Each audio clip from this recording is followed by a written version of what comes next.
Hello everyone, my self Tushar. तो friends, पिछले video में हमने आईवीआरआई की एलिजिबिलिटी क्राइटेरिया, उसके बाद रजिस्ट्रेशन के लिए कितनी फ़ीस है वो सब देखा। इस वीडियो में हम स्पेशल जो डॉक्यूमेंट्स रिक्वायर्ड है आईवीआरआई रजिस्ट्रेशन के लिए, उसके बाद आप कॉलेज अलॉट होने के बाद कौन से डॉक्यूमेंट्स रिक्वायर्ड है, जीमेल पे कौन से डॉक्यूमेंट्स सेंड करने, ये सभी डिटेल हम डिटेल में डिस्कस करेंगे। तो चलो वीडियो को स्टार्ट कर देते हैं। फ्रेंड्स, सबसे पहले आपको जो रजिस्ट्रेशन करते समय जो डॉक्यूमेंट्स रिक्वायर्ड है उनके बारे में बात करें तो जो आप डॉक्यूमेंट्स अपलोड करने वाले हो वो सभी जेपीजी और जेपीईजी फॉर्मेट में होने चाहिए। कोई भी डॉक्यूमेंट्स आपको पीडीएफ फॉर्मेट में अपलोड नहीं करना है। उसके बाद सबसे पहला डॉक्यूमेंट्स आता है पासपोर्ट साइज़ कलर फोटोग्राफ।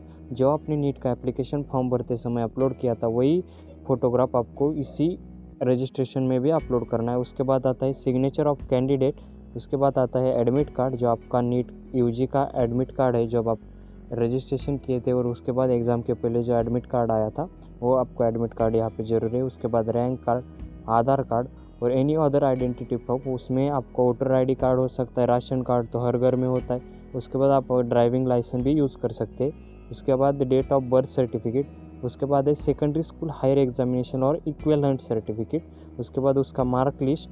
उसके बाद है 10+2 का मार्कशीट, जो क्वालिफाइंग एग्जामिनेशन मार्कशीट। उसके बाद 10+2 का प्रोविजनल मार्क सर्टिफिकेट बोला। उसके बाद character certificate from the school और college last you have attended.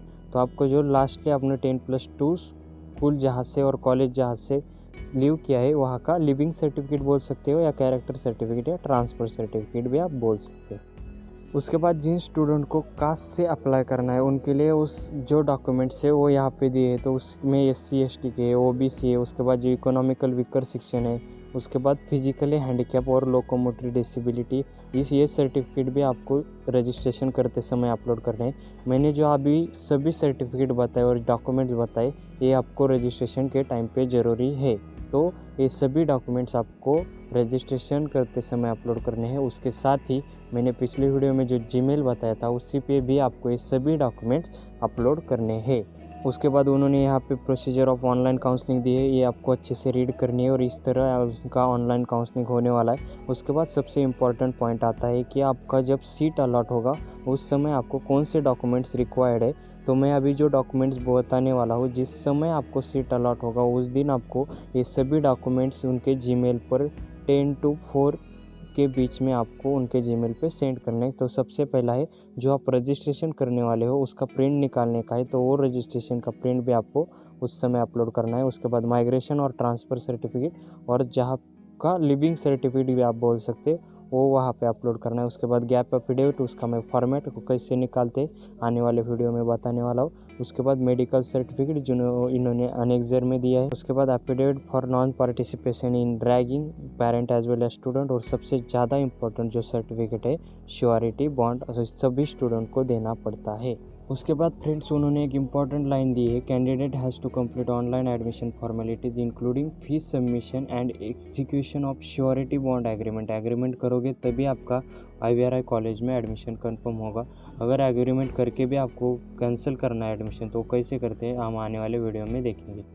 तो सबसे पहला सर्टिफिकेट है कास्ट सर्टिफिकेट, वो आप सभी को पता होता है। उसके बाद है certificate to be produced by other backward class. उसके बाद है डिक्लेरेशन और undertaking for OBC candidate only, ये सभी को पता होता है, वो मैं यहाँ पे नहीं डिस्कस करने वाला। ये है EWS सर्टिफिकेट। उसके बाद है सर्टिफिकेट ऑफ लोकोमोटरी डिसेबिलिटी और physically handicap proforma for gap affidavit. तो ये इनका प्रोफार्मा है, वो कहाँ से निकालना है, तो आपकी जहाँ पे तहसील है वहाँ पे जाकर आप ये एफिडेविट निकाल सकते हो। आपको कोई भी ज़्यादा इस सर्टिफिकेट का टेंशन लेने की ज़रूरत नहीं है, आप सिर्फ तहसील में जाके आपको ये सर्टिफिकेट मिल जाएगा। उसके बाद है फॉर्मेट फॉर मेडिकल सर्टिफिकेट, आपको ये फॉर्मेट लेके चीफ मेडिकल ऑफिसर आपके डिस्ट्रिक्ट के जाना है, वो आपसे आपको ये सर्टिफिकेट का फॉर्मेट उसके साथ उनकी साइन मिल जाएगी, तो इस सर्टिफिकेट का आपका काम हो जाएगा। उसके बाद affidavit for anti ragging by student, वो एक है। और उसके बाद ये सिक्योरिटी बॉन्ड, वो सबसे ज़्यादा इम्पॉर्टेंट है। आपको एडमिशन कंफर्म करने के लिए सिक्योरिटी बॉन्ड भरना ही पड़ता है। अगर आप वो फॉर्म फिलअप नहीं करो तो आपका एडमिशन नहीं होगा, और अगर आप एडमिशन लेके फिर आपको एडमिशन कैंसिल करना है तो आपको 50,000 रुपये पेनल्टी देनी पड़ेगी, फिर ही आपका एडमिशन कैंसिल। उन्होंने जो डिटेल प्रोसीजर दिए उन्होंने कुछ फिर से इंस्ट्रक्शन दिए हैं, वो आपको अच्छी तरह से रीड करना है। और उन्होंने फिर से लास्ट स्टेप में बोला है कि all the student must also mail the scan copy of document certificate uploaded on the portal along with the application summary page. तो मैं फिर से एक बार बताता हूँ, आप जब रजिस्ट्रेशन करोगे जो डॉक्यूमेंट्स आपने वहाँ पे अपलोड किए और जो रजिस्ट्रेशन किया हुआ प्रिंट आउट, उसके साथ ही सभी डॉक्यूमेंट्स आपको इस जीमेल पे फिर से अपलोड करने हैं, तभी आपका रजिस्ट्रेशन कंप्लीट होगा, नहीं तो आपका रजिस्ट्रेशन कंप्लीट नहीं होगा। तो फ्रेंड्स, नेक्स्ट वीडियो में हम रजिस्ट्रेशन फॉर्म कैसे फिल करना है, इस साल का एक्सपेक्टेड कट ऑफ, साथ ही उसका प्रीवियस ईयर का कट ऑफ क्या था वो देखेंगे, और वो साथ ही फीस स्ट्रक्चर